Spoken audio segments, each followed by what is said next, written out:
Welcome to this analysis of John Keats's renowned poem, Ode on a Grecian Urn.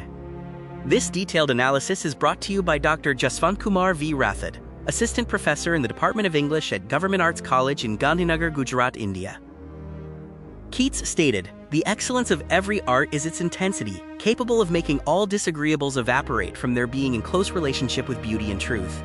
This poem explores paradoxes, such as the discrepancy between the urn's frozen images and the dynamic life portrayed, and the contrast between the human and the immortal, and between life and art. Consider the type of poem this is and its significance within Romanticism. Also, reflect on why the poem centers on a Grecian urn and the meaning of this object. Stanza 1 introduces abstract concepts of time and art. The urn exists in the real world, yet the figures on it are unchanging. Keats explores the paradox of a silent urn, telling tales more sweetly than our rhyme, showing emotional involvement in the dynamic passion portrayed on cold, motionless stone. Techniques in stanza I include directly addressing the urn and using natural imagery, like, quote, Sylvan historian. The stanza features rhetorical questions and establishes a tone of reverence, highlighting the paradoxes inherent in the work of art. Stanza 2 contrasts the ideal in art, love, and nature with the real.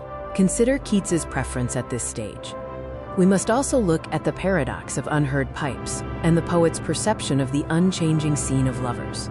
Stanza 3 reiterates earlier themes and reintroduces figures like the musician and the lover. Keats depicts ideal life on the urn as free from disappointment and suffering. The passion, while human, is, quote, all breathing passion far above because it remains unchanging. In analyzing the techniques of stanza 3, seek examples of irony and consider its implications. Reflect on the effect of repetition and determine the tone of the stanza. Finally, explore the full meaning of the last two lines. Stanza IV focuses on a religious ceremony of sacrifice depicted on the urn.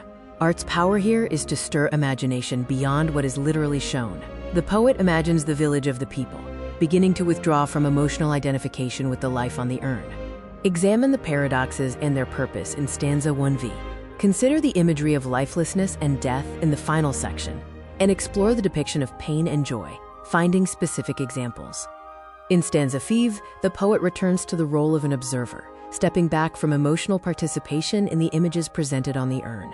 Techniques in stanza 5 include imagery of coldness and silence. Closely examine the lines, "Thou, silent form, dost tease us out of thought, as doth eternity, cold pastoral," and analyze the paradoxes used.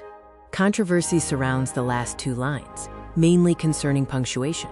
Look at the three common versions. Beauty is truth, truth beauty, that is all ye know on earth, and all ye need to know, and its variations. The ambiguity in the last lines raises several questions. Who is speaking? Who is being addressed? Is the statement about painful beauty or a philosophical comment on the ideal versus the actual? Is the urn ultimately rejected, and can art ever replace real life?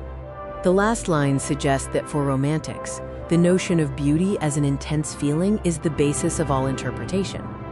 The urn's coldness symbolizes the need for feeling. The beauty of the urn engages our imagination, showcasing the mind's power to appreciate beauty.